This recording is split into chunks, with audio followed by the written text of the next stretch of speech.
एक घने जंगल में एक सुंदर हिरनी रहती थी। उस दिन धूप बहुत तेज थी और जंगल में चारों ओर सन्नाटा पसरा हुआ था। हिरनी को बहुत जोरों की प्यास लगी थी। उसका गला सूख रहा था, सांसें तेज हो रही थीं। वह इधर उधर दौड़ती रही, पेड़ों के बीच झांकती रही, लेकिन कहीं भी पानी दिखाई नहीं दिया। थककर वह एक बड़े पेड़ की छाया में बैठ गई।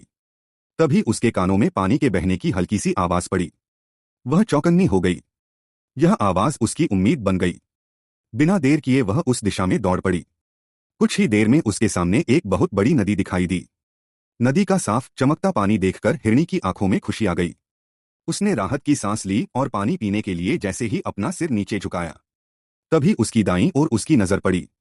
वहां एक शिकारी धनुष ताने खड़ा था। उसकी आंखें सीधी हिरनी पर लगी थीं। हिरनी घबराकर बाईं ओर देखती है। वहां एक शेर झाड़ियों में बैठा हुआ पूरे ध्यान से उस पर झपटने की तैयारी में था। डर के मारे वह पीछे मुड़कर देखती है तो वहां जंगल में आग लगी हुई थी, जो धीरे धीरे उसकी ओर बढ़ रही थी। हिरनी के चारों ओर मौत खड़ी थी। सामने नदी, पीछे आग, एक तरफ शिकारी और दूसरी तरफ शेर। उसका शरीर कांपने लगा। मन में सवाल उठने लगे। क्या करूं? किधर जाऊं? बचूं कैसे? फिर उसने अपने मन को शांत किया। उसने सोचा, अगर मरना ही है तो डरते डरते क्यों मरूं? मुझे प्यास लगी है, पहले मैं पानी पी लूं। कम से कम आखिरी पल सुकून का होगा। यह सोचकर उसने 2 मिनट के लिए खुद को थाम लिया।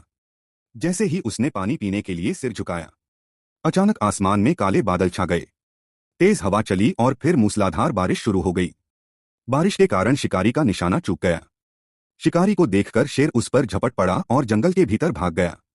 और जो आग जंगल में लगी थी वह बारिश से पूरी तरह बुझ गई। कुछ पल बाद हिरनी ने डरते डरते सिर उठाया। वह चारों ओर देखने लगी। न वहां शिकारी था, न शेर, और न ही आग। हिरनी की आंखों में आंसू आ गए। वह बोली, वाह, मेरी सिर्फ 2 मिनट की सोच ने मेरी जान बचा ली। हमारे जीवन में भी जब चारों ओर से मुसीबतें घेर लेती हैं तो घबराने के बजाय 2 मिनट रुककर सोचना चाहिए। कई बार समाधान हमारे भागने में नहीं, बल्कि शांत रहकर सही निर्णय लेने में छिपा होता है। धैर्य, समझ और थोड़ी सी सोच कभी कभी सबसे बड़ी मुसीबत को भी टाल सकती है।